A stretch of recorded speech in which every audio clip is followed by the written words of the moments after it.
This episode of Southeast Iowa Today is brought to you by Griner Auto Body of Washington, Iowa, using state-of-the-art techniques and decades of experience to get your car back on the road after an accident. Car Doctor of Washington, Iowa. No matter who Frankensteined it, they can fix it, clean it, and customize it. McDonald Boneyard of Keota, Iowa, for all your farm equipment and auto recycling needs. For great food, it's your choice.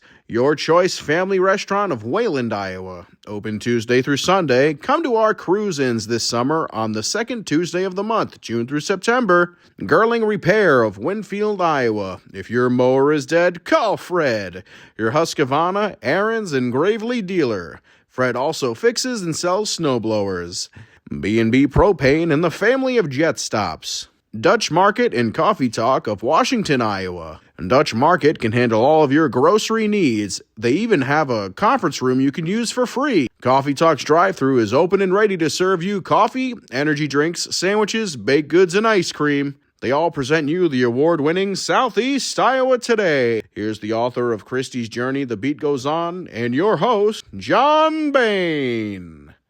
Thank you, Cody Roy, the announcer you are, for your golden pipes and wonderful introduction. Today I am at the Jefferson County Fairgrounds in Fairfield, Iowa. Behind me is the Cambridge Center, and inside there at 2 o'clock today is a hands-off event where they're protesting President Trump and Elon Musk. And as you'll find out when I interview one of the ladies that's in charge of this event, they're about to spread misinformation, and I try to have a conversation with them.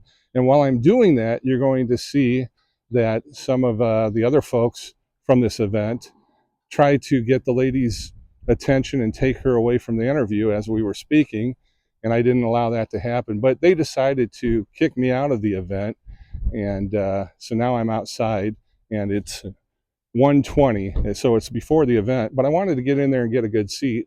And it does say, and I checked before I recorded this on Facebook, on one of the Fairfield, Iowa Facebook posts, it invited everyone to come. So, but I obviously was deemed not welcome.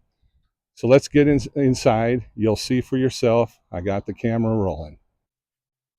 Sue, thank you so much for being on the program today. Absolutely. It's my pleasure to be here. Now, we're here in the Cambridge Center at the Jefferson County Fairgrounds in Fairfield, Iowa, and the Iowa Citizen Action Network is putting on this. We are co-sponsoring an event. Okay. It's the Indivisibles of Jefferson County that spearheaded this. And Iowa Citizen Action Network is part of Fairness for Iowa. And one of the things that we are doing is holding our elected officials, especially Congresswoman Mariannette Miller-Meeks, accountable for her votes and what she's doing in D.C. Okay, I take it that you don't like what she's doing in D.C. Well, we honestly, all the information we get is secondhand. We have tried over and over to get meetings with her, and she's unwilling to meet with her constituents.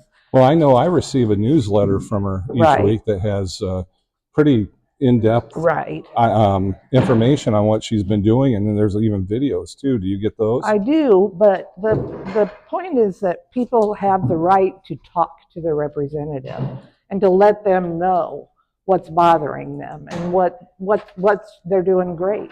Okay. And that's just part of our democracy. Definitely. And this time around, even the speaker is telling members not to hold open house or roundtables or discussions or because of the threat of violence. And wow. Yeah. Well, you don't look like a very violent person to me. I would say you don't look violent at all. I hope you're not. Because otherwise I'm going to have to be a fast runner. I actually got started in this line of work as a peace activist. So okay. I'm So pretty peaceful. Have you been doing that for quite some time then? I was actually a membership director at a YMCA, and the bug bit me in 2008. Okay. And I became a community organizer with Iowa Citizen Action Network, and then I think it was in 2012. I became the director. Okay. Now, Iowa Citizen Action Network, is that based here in Fairfield, or where is that It based? is a statewide organization. We have members all over the state. Okay. We have offices in the North Liberty, Iowa City area. My office happens to be in Des Moines. Okay. But we have, our members are everywhere, and that's where we travel, where they are. If I know you have an open invitation to Congressperson Miller-Meeks to come here. Correct. If she doesn't come here but happens to see this podcast, what would be the first thing you would say to her? To listen to what these people are saying. People in Iowa, people across the country are hurting, and they're scared, and they're worried. And some of the biggest issues are healthcare. You know, if they decimate the Affordable Care Act, that's going to put thousands of people in a terrible situation. The Medicaid situation is, it's unbelievable. Medicaid is who helps those that need it the most. And to cut that or make requirements even more difficult for people is unconscionable, in my opinion.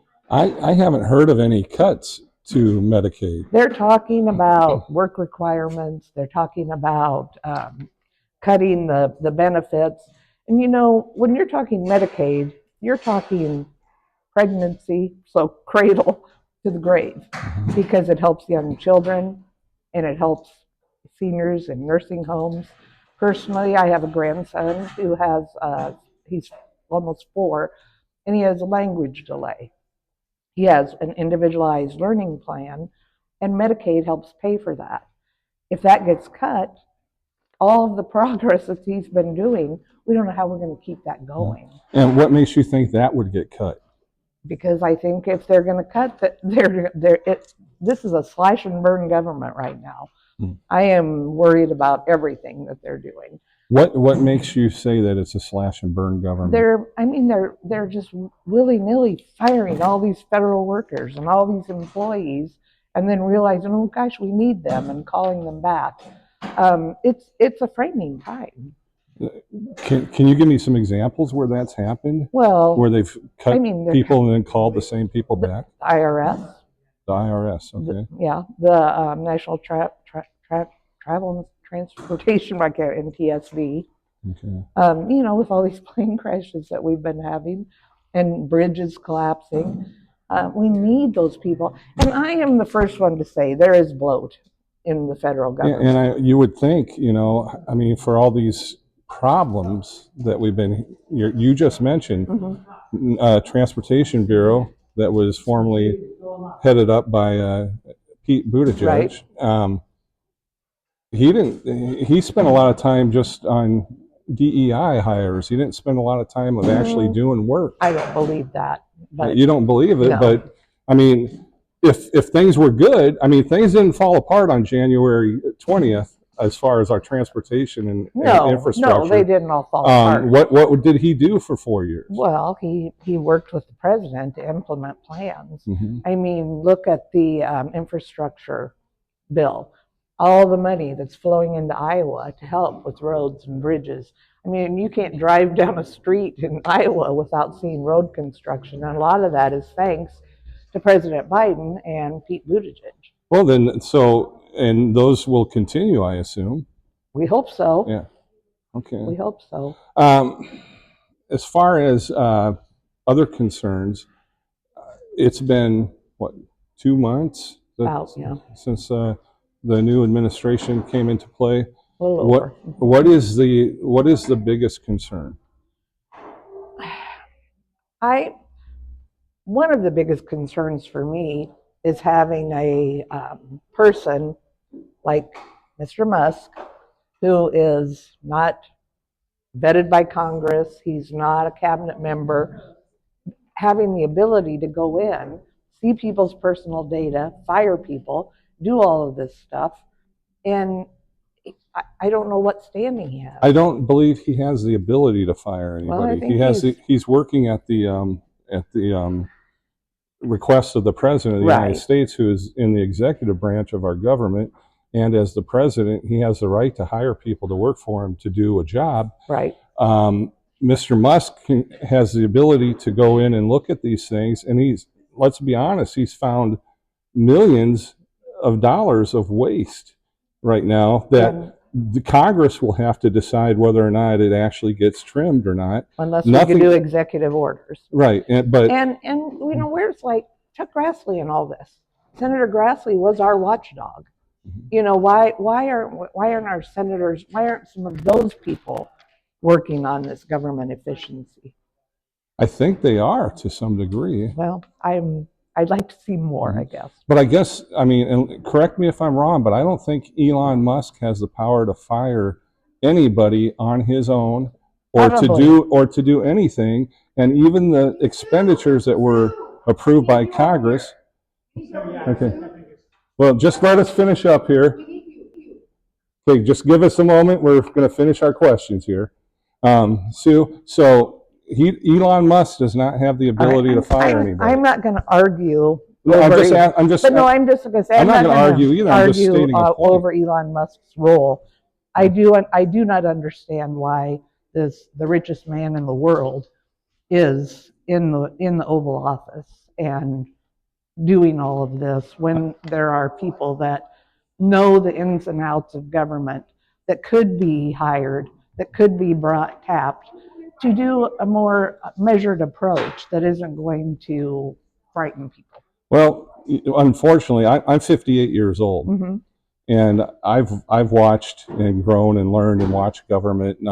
You're talking to a man that voted for Bill Clinton 2 times, so I voted for Donald Trump 3 times. I voted, so I can tell you that I've voted Democrat, Republican. Right. But what I see is the fact that we need to have a little understanding. And one of the things about Elon Musk being one of the richest men in the world, he doesn't need any of our money, so there's no reason to steal it. He's not stealing it, but he's getting some. He's getting tax credits. He gets that through his business, just like if you had a business that you were sending people up into space to rescue people that have been stuck for 9 months, you get those tax breaks too. Making messes everywhere. So. Well, I know your friends need you. Yep. I thank you. I'm going to stay here and I'm going to record this event. Okay. Hopefully I'll get some more of your friends to talk to me, but I just want to be fair and balanced and give give 2 sides to the coin. Absolutely. All right, thank you. How am I adversarial? By talking just like you just did. By asking questions? By asking why you're asking. See, that's one of the problems that you folks have these days is you don't want anybody to question what you say. And the real freedom of the press is being able to question what is being fed to us so that our people that are citizens know, what you're really thinking and have a voice in the matter. I would also say that real freedom would be having our representatives show up and talk to our constituents. And did you actually invite her? Absolutely. Okay. Can I take a picture of her seat showing that she's not here, but it's only 1:15 in the afternoon. So if you guys... The event doesn't start till 2. Right. And I got here early so I could, because I imagined it was going to be a full house and I wanted to be able to have a good seat. So, ma'am, what is your name? But you have the authority to remove me from this building. Is that what you're saying? Okay. So you're kicking me out, right? We're asking you nicely. Okay, but if I don't want to leave, is it all right if I stay and record your event? Apparently we can't stop you. Oh, so now you can't stop me before you... No. Well, you can call the police. No, because you would love to get that on. Well, yeah, because I'm trying to show... important to us. I'm trying to show you any place else you go, people go, they can be a part of an event and record it. Love it. That looks awesome. This is going to be great. And it would not be good to not, get your message out there. Oh, we're getting it out. We have our own ways to... We have a press team. Okay.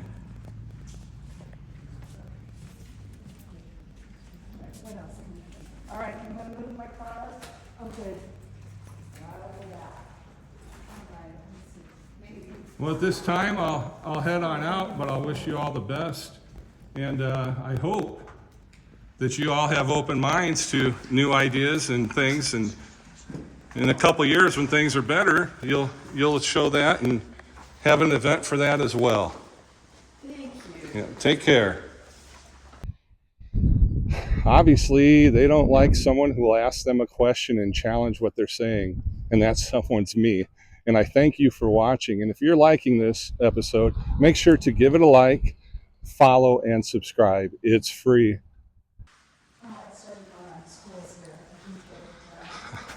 I didn't know I was a billionaire, but they want me out.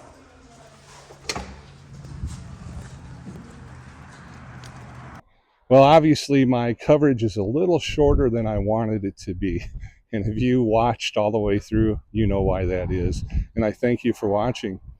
I thank the folks that were part of this video today. Hopefully in the future, I did leave a business card, and maybe one of them will reach out to me and we can have a more lengthy discussion.